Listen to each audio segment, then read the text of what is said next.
All right. Good morning, good afternoon, good early morning, good evening, depending on where you are. And happy almost fall or almost spring, depending on where you are. Lovely to see you all. We passed a significant date this week, not just Rosh Hashanah, but also the midpoint of this Daf Yomi cycle. So I remember when my colleagues and I started this project, we got through brachot and we did a huge sign, said we did a tractate, and then we realized we'd done like 2% of the Talmud. So 50% feels huge. So congratulations to everybody who has been here from the beginning and been doing that. And you know what? If you weren't and you jumped in somewhere in the middle, the Talmud is an ocean. There is not truly a beginning or an end. So come ride the waves. And Chag Sameach and Gemar Chatima Tova and all of the things. We are joined this morning by Dr. Sarah Ronas to steer us around. I'm sorry, I always forget to say my name. I'm Rachel Scheinerman. Nice to see you all. And Dr. Ronas is going to steer us around the last week in Daf Yomi. Go ahead, take it away. Wonderful. Thank you, Dr. Scheinerman. And good morning, good afternoon, good evening, everyone. Shana Tova. I see some folks introducing themselves in the chat. I love that. Please let us know where you're joining us from and what really struck you in our week from our week of Daf Yomi together. So this week, we covered a lot. We started out talking about how we show respect to our parents. Then we had a conversation about whether a parent, a rabbi, or a political teacher has the right to forgo their own honor. We discussed how to honor the elderly, both our obligations and also what the limits of that are. We had a great side conversation about logistically, how do you stand in front of someone you're trying to honor? We had a brief aside, which I just was incredibly charmed by, where role model rabbis don't make people stand for them in the middle of the day. They walk around so that they don't make people stop what they're doing to get up, respecting people's work and their time. I just found that incredibly thoughtful. Then we shifted to talking about mitzvot aseh shehazman grama, positive time-bound mitzvot. We had a discussion about where that idea comes from in the Torah, and in particular, where the idea that women are exempt from positive time-bound mitzvot comes from the Torah. We had a discussion about whether women are also exempt from negative prohibitions. A reminder in the Talmud that bodies are not actually all standard. So a wonderful and really intriguing discussion of whether women and eunuchs who have beards are obligated or exempt from the laws around beards in the Talmud, and what that means for diagnosing and checking tzara'at, leprosy, usually is how it's translated.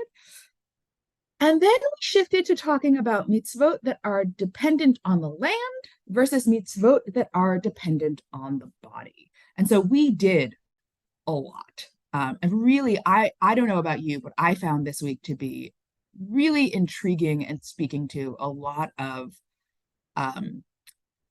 questions and ideas that I still think about, that I definitely still think about. So I'd love to hear in the chat what you found most interesting. And what I would like to do with you today is really delve into those positive time-bound commandments that women are exempt from.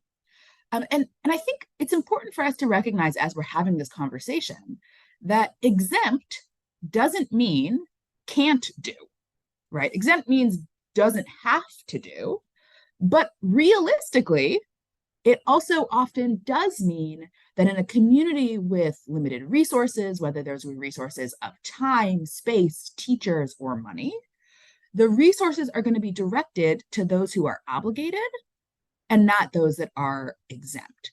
So exempt doesn't mean can't do, but it often means falls to the bottom of the list. And so I think it's particularly worth just remembering that as we talk about these texts.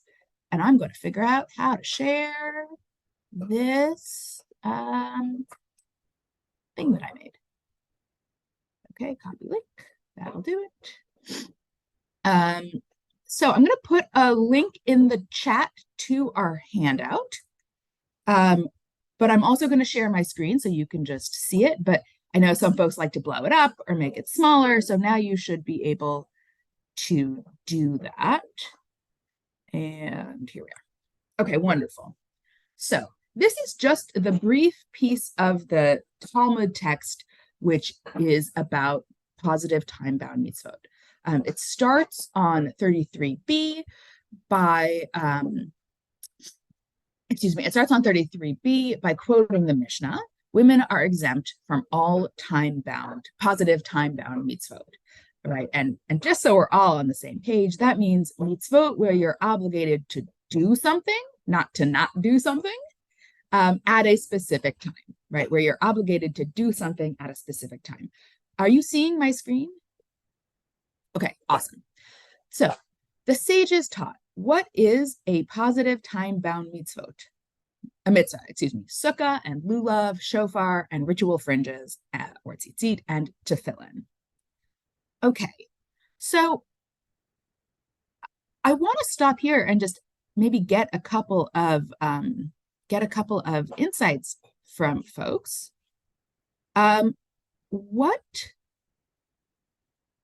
What do these 5 things have in common beyond the fact that they are supposed to be done at a time?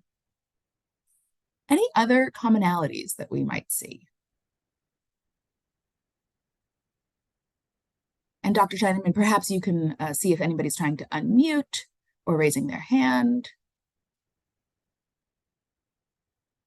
Okay, so Janine is noting that some kind of local custom might be operative in some of these.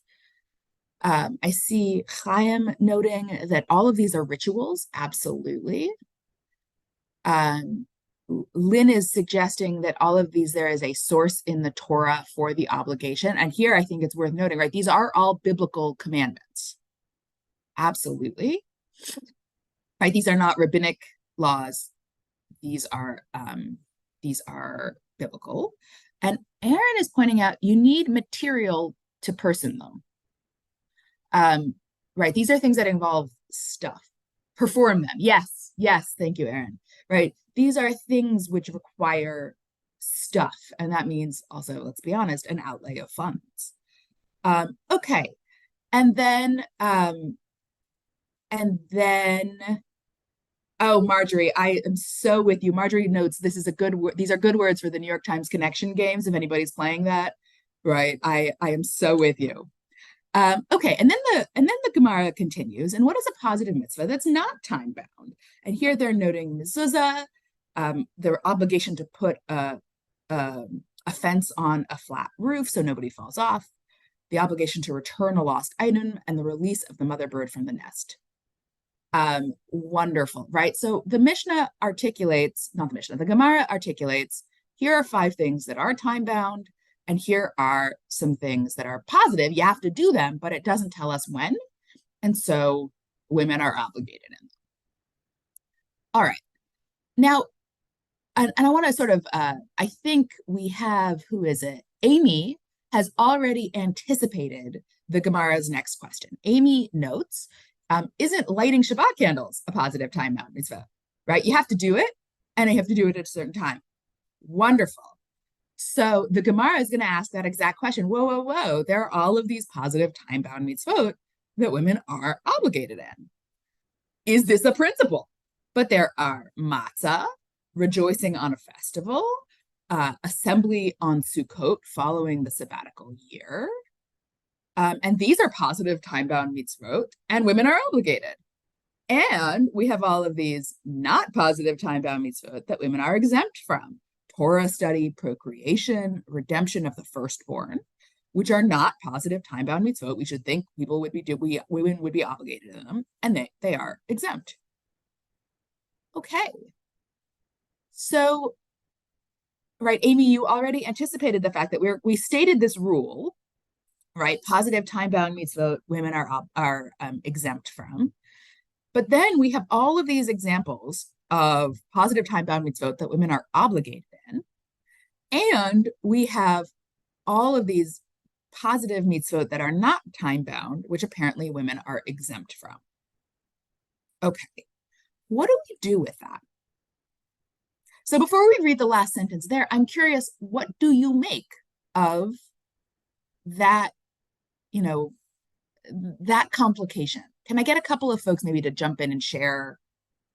Maybe if you put your hand up, Dr. Scheinman, we'll be able to see you. What do we make of, right, we stated this rule, and then we have all of these places where the rule doesn't quite work.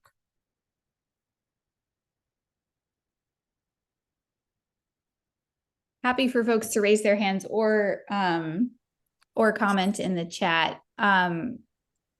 We have some comments in the chat. I don't know if you can see them, Dr. Ronis. Robert Starr says rabbis are in a tough spot.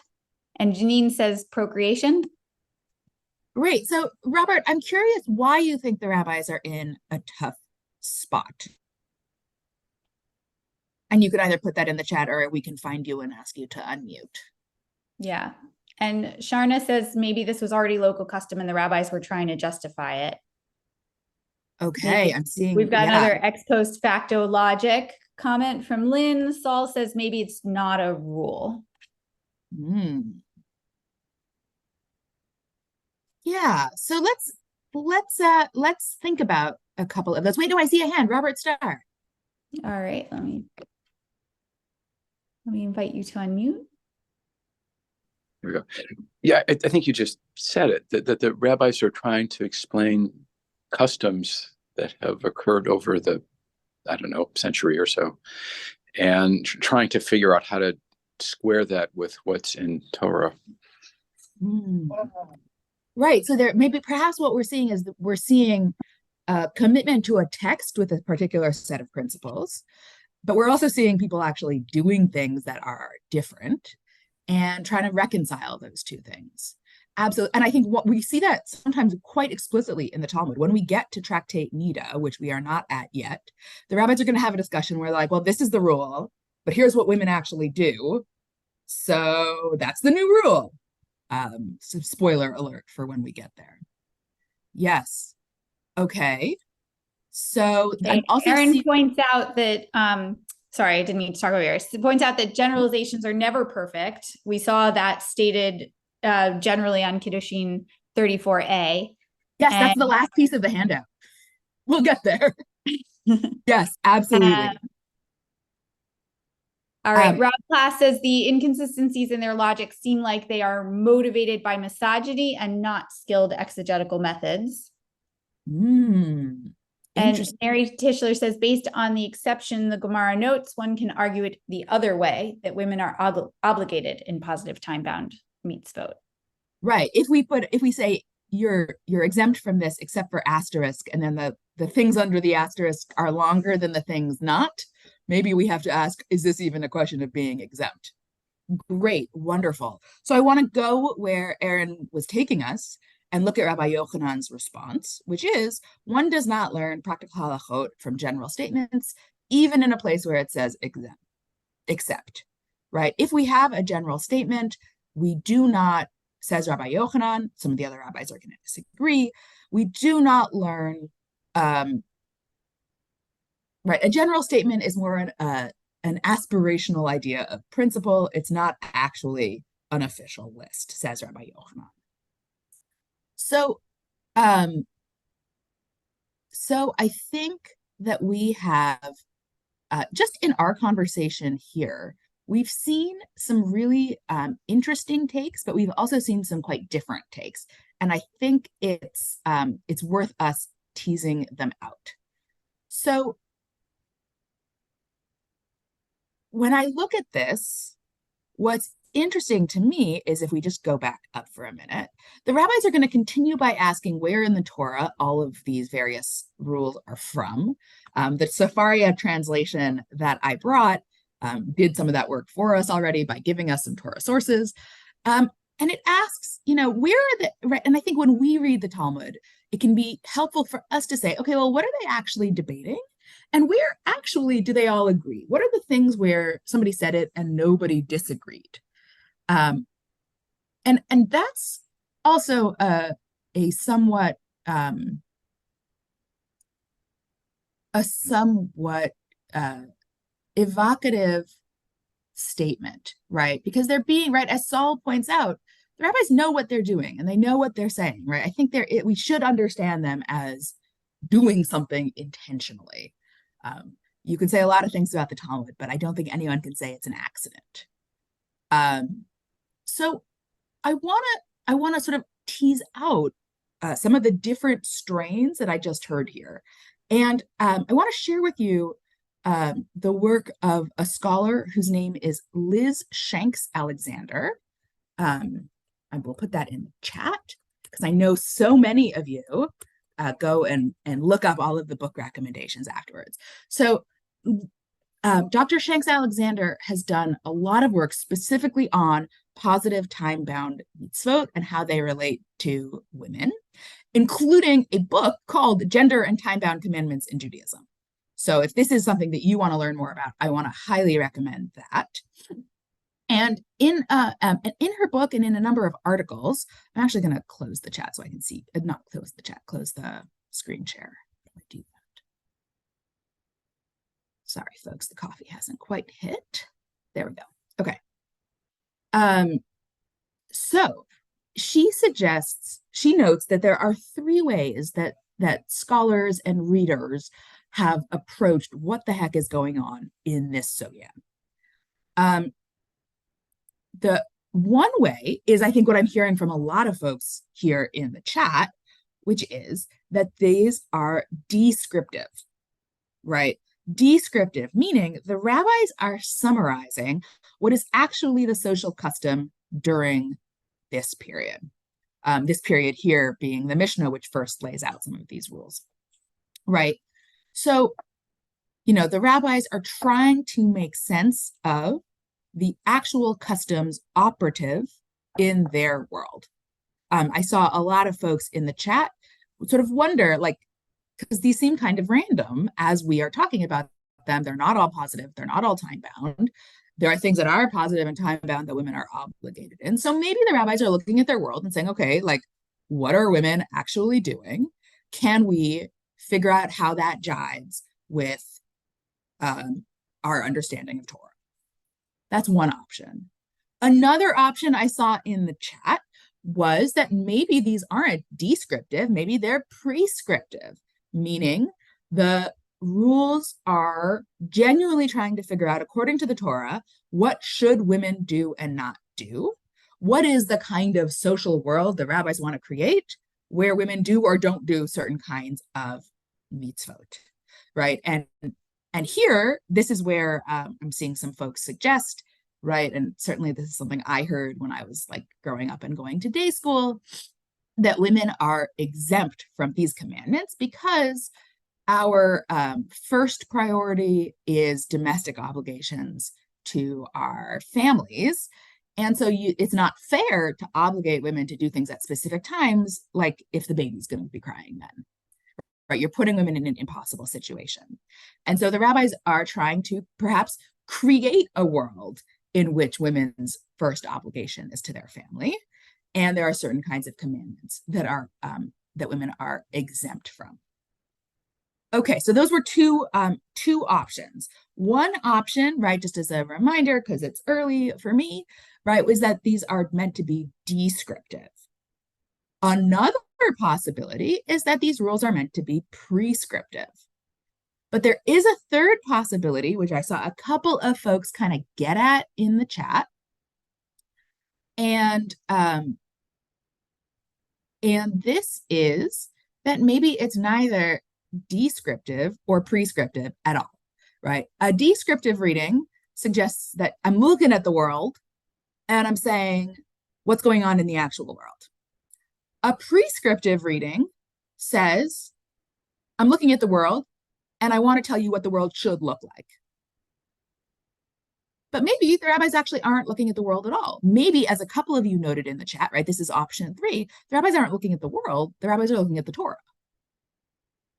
Right? So perhaps these are not meant to be descriptive or prescriptive, but actually exegetical exercises, where the rabbis are trying to understand how to read the Torah. and especially how to read the Torah when the Torah seems to be suggesting a bunch of different things, right? A number of you I have already seen in the Facebook groups, you know, joking about how this one word can mean one thing in one context and then the opposite in another context in this discussion, right? Like sons who are sons. So maybe that's what this is. Maybe this is an academic exegetical exercise where the rabbis aren't looking at the world at all, but they're looking at the Torah. Now, I want to be extremely clear that I'm not suggesting one of those options is correct and another is not. But I do think as we read these texts, you know, our first task always is to just understand what the rabbis are saying. But I think that, and I think that's true, right? We want to make sure we understand the words and the argument. But then another piece of this is, okay, but what were they actually trying to do? So that I think is super important. Now let's talk about some of the suggestions that folks have put in the chat. So I saw a question about, I saw a suggestion or a question about procreation. So here's the thing, right? This is a really important thing. For the Talmud, women are not obligated to have children for a very simple reason, which is maternal mortality. Having children is extremely, extremely dangerous for women in the ancient world and even today. And so the rabbis don't see women as obligated to have children. Only men are obligated to have children. Now, you might be saying to yourself, did the rabbis have the technology where the human species could procreate if only men were having children? And the answer is no. But the way they understood it, and I think this is a really valuable reminder that rabbinic understandings of family might be somewhat different than some of our own. If a woman chose to get married to a man, she was understood to be like agreeing to help him with his obligation. But if she never got married, she was never obligated to have children. So yes, the rabbis actually do exempt women from the obligation to procreate. I'm also seeing some folks talk about how Aaron suggests maybe they're trying to preserve Judaism in the diaspora. Now, what's interesting is these rules are first formulated in the Mishnah, which is being created in the land of Israel. The Gemara that we're reading was absolutely created in Babylonia. So I think that's a piece of what's happening here is they're in a different time and context and trying to make sense of it. Absolutely. But I think, you know, we don't even have to end the sentence with in diaspora. I think the rabbis are trying to understand what it means to be Jewish. Now, Gil has suggested, and I too have heard this, mostly from men, but right, that women are holier by nature and don't need all these laws to be good people and good Jews. And I think, you know, what we're doing in a statement like that is looking at the principle and asking why, which is exactly what Liz Shanks Alexander is pointing out, right? That if it's not enough to just understand the principle. We have to ask, how was it meant to function? What were the rabbis trying to do? And that is a really big question. Are they trying to make a statement about women's relative holiness?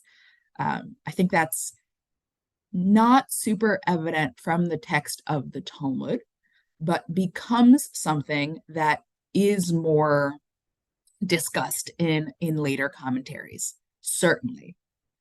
So I want to sort of end our time together with trying to understand, right, if Dr. Shanks Alexander is saying we have to stop and ask, what were the rabbis trying to do?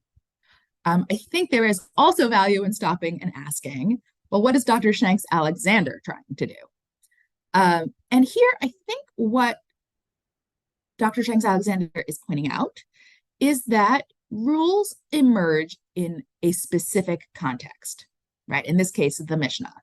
They're interpreted and reinterpreted in different contexts. Here, I mean the Talmud, but I also mean all of us trying to figure out, well, what the heck are these rules really doing? But we're also, and I'm seeing a lot of this in the chat, right? We're also bumping up against it in our own context, right? Trying to make sense of it in a world where some of us on this call live lives shaped by that context and its interpretation, right? Some of us live in Jewish communities which are gendered in particular ways, where obligations are gendered in particular ways. For some of us, this might feel a lot more distance. This might feel kind of, I think I saw someone in the chat say icky, right? This is complicated. But either way, I think what these texts remind us of is that and by these texts here, I mean both the Mishnah and the Talmud and how scholars continue to understand them, that it's valuable to understand not just what the laws were, but to understand what they were meant to be in their own times. And perhaps also to understand what they were meant to be or are meant to be by different communities in our own time, right? In their own original context and also in ours. So I want to stop our conversation there. We do have a couple of minutes if folks have questions about any of that. And Aaron, I do appreciate that you're pointing out in the chat that that women may not have actually had the choice back then about whether or not to be married. Right, that in a world where women didn't have a lot of options to own property on their own, this would have, right, saying, well, women don't have to have children, but they are assumed to agree to that if they get married, right? That's not really an if in particular kinds of worlds. But I was recently reading Laura Liebman's wonderful book on the art of the Jewish family in America, and she points out that in the 19th century, huge numbers of Jews after the Civil War just never got married. Like huge numbers of Jewish women stayed single forever. And right, in worlds where those are options, right, those women living in communities where they were not obligated to have children, according to rabbinic law. Okay, so I see Janine asking a question. When did women being exempt come to mean cannot do? Wonderful question. So this is going to depend on time and place in the Jewish world, what prevailing customs are. There is no one answer of like, it was 1772, because there are lots of places where it never came to mean cannot do. But there are also lots of places where functionally it meant cannot do, because let's say your community only has enough money to pay one teacher of Torah and you have too many students, you might feel you have to prioritize having that teacher teach the boys if they're obligated when women aren't.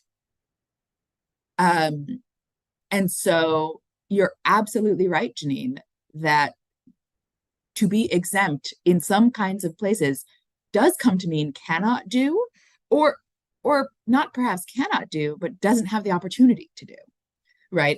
If your sukkah is too small to fit everyone in your family, who gets to go, who gets to sit in it? Well, if men are obligated and women are exempt, then women might be not able to fit in the sukkah. Now, flip side, as someone who grew up in Montreal where it could be freezing, there were many a day in Sukkot where I was very happy to be like, well, I'm exempt, so I'm going inside as everybody else is putting on their thermal underwear, right, as a teenager. So this works both ways. Now, thank you for asking that question. We are out of time, so I want to wish you all a safe and easy fast, if that's something you're able to do, and a powerful and meaningful Yom Kippur this Sunday night and Monday, in whatever way that looks for you. So Shana Tova, Gemar Chatima Tova, and wonderful 5784. Thank you, Dr. Ronis, for steering us around this sort of infamous and complicated sugya, and so relevant to a lot of modern discussions. Thank you, all of you, for wonderful questions and comments. I always learn from you. I got to write on this, but I learned more about it today. And I'm going to check out the Liebman book. I hadn't heard of that. It's so good. It's so good. And also wishing you all a Shana Tova and a Gomar Chatima Tova and a Tzom Kal if you are going to fast. And we will see you next week on the other side of Yom Kippur, just ahead of Sukkot. All right. Be well, everyone. Bye.